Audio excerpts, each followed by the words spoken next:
What do William Shakespeare and Taylor Swift have in common?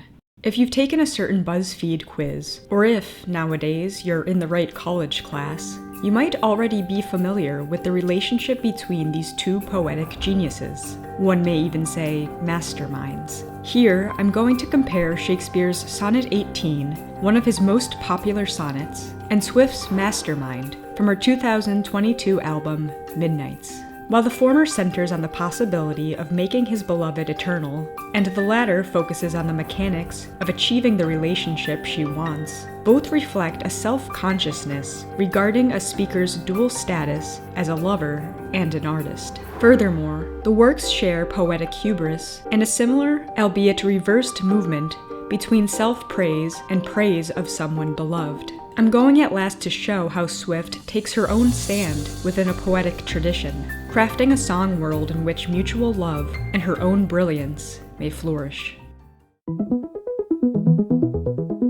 If you've ever taken a class involving Shakespeare, there's a good chance you studied his Sonnet 18, Shall I Compare Thee to a Summer's Day. In addition to its superb illustration of the Shakespearean sonnet form, including its rhyme scheme and its meter, Sonnet 18 showcases its author's witty self-awareness of his poetic genius. By the time he published his collection of sonnets in 1609, he had already written and saw produced some of his most famous plays, such as Romeo and Juliet, A Midsummer's Night Dream, and Hamlet. By this point in his career, Shakespeare knows he's good, and moreover, he knows that the public knows he's good. Sonnet 18 is smug with this knowledge. For the first two quatrains, that is, the first 8 lines, we're set up to expect a love poem. The speaker suggests that the beloved, whoever they are, a figure known as the fair youth, according to scholars, wins out over a summer's day. This beloved is more lovely and more temperate. The speaker then lists the summer day's faults. Winds hurt new flowers, the sun is sometimes too hot, other times covered by clouds,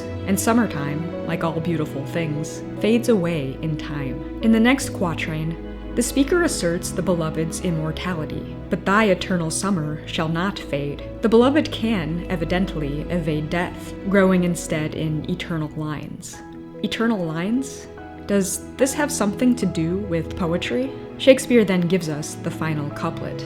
So long as men can breathe, or eyes can see, so long lives this, and this gives life to thee. Here it is.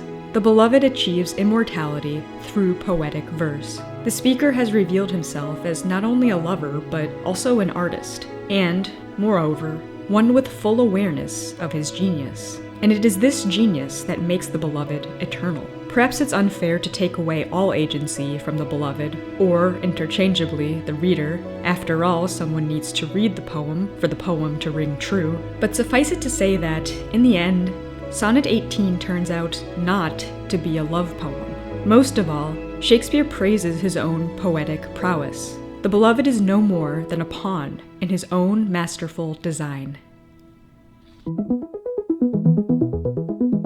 Releasing her 10th studio album at the age of 32, Swift, like Shakespeare, knows she's good. The last song on the album's standard version, Mastermind, exhibits Shakespeare's same poetic hubris, but it reverses the trajectory of praise. Her song moves from self-praise to praise of the beloved, while also retaining the self-praise in the end. It begins, like Romeo and Juliet, with an iteration of star-crossed lovers. Except here, Swift swiftly demolishes the idea of fate. In actuality, the lovers met and fell in love, according to her own masterful plan. It was all by design, she sings at the chorus's end, because she's a mastermind. Note that Swift is also clearly referencing her own career, suggesting that the creation of her relationship and her music, including this very song, intimately intertwine.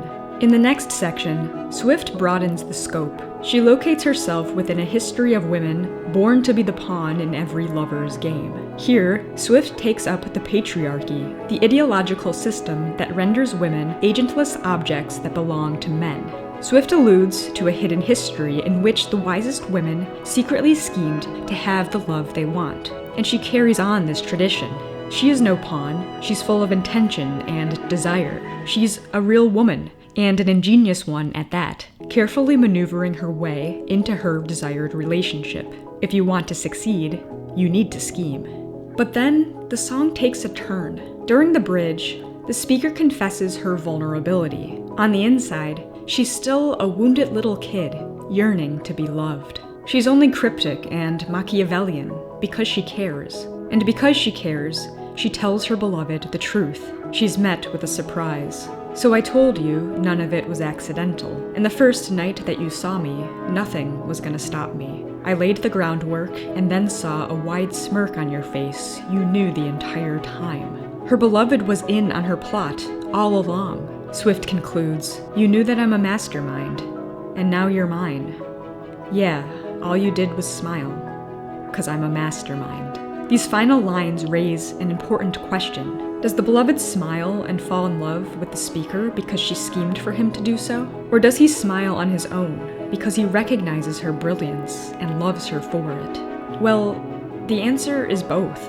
On one hand, we have a beloved who indeed behaved according to the speaker's design. On the other hand, we have a beloved who acquiesced to her design, not in spite of, but because of her brilliance. This is a man who, against the grain of patriarchy, is not threatened by a woman who is a genius. Instead, he loves her.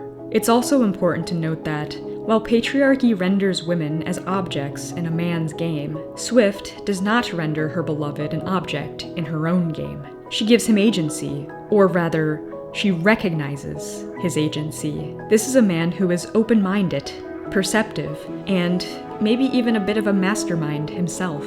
At the end of her song, Swift can have her chess and play it too. She can, like Shakespeare, marvel in her own poetic mastery, but she can also envision and execute a world in which a woman's genius and mutual love can coexist and flourish.